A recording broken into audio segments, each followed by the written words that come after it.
Armelle, quels sont d'abord les enjeux de ce référendum et puis les risques aussi qui l'accompagnent? Alors c'est vrai que le Kurdistan bénéficie d'une large autonomie en Irak. Donc il a déjà une position tout à fait à part, mais que le rêve d'une nation kurde est vieux depuis la construction des frontières, c'est-à-dire depuis le début du XXe siècle.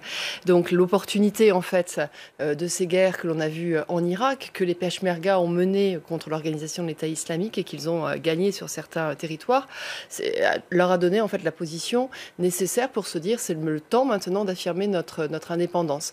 Alors affirmer son indépendance, vous voyez bien comment est-ce que ça doit se passer. Ça doit se passer par un référendum déjà au Kurdistan pour savoir ce que les Kurdes pensent et s'ils en veulent ou non.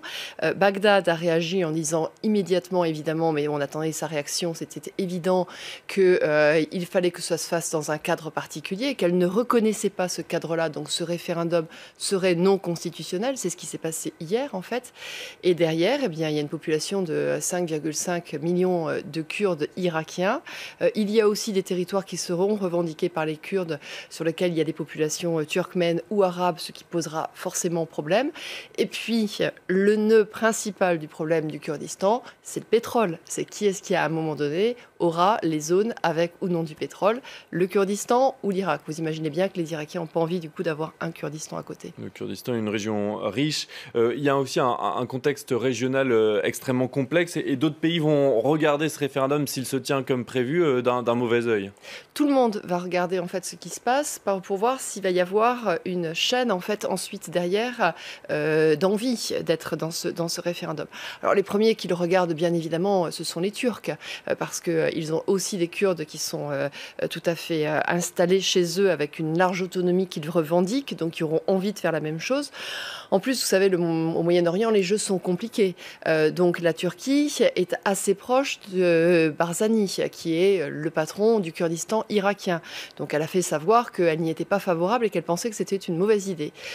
L'Iran, la Syrie regardent de même, parce qu'eux aussi, ils ont des Kurdes et que donc dans ces cas-là, ils pourraient être concernés. Et puis à côté, il y a tous les pays occidentaux. Bien évidemment, les États-Unis.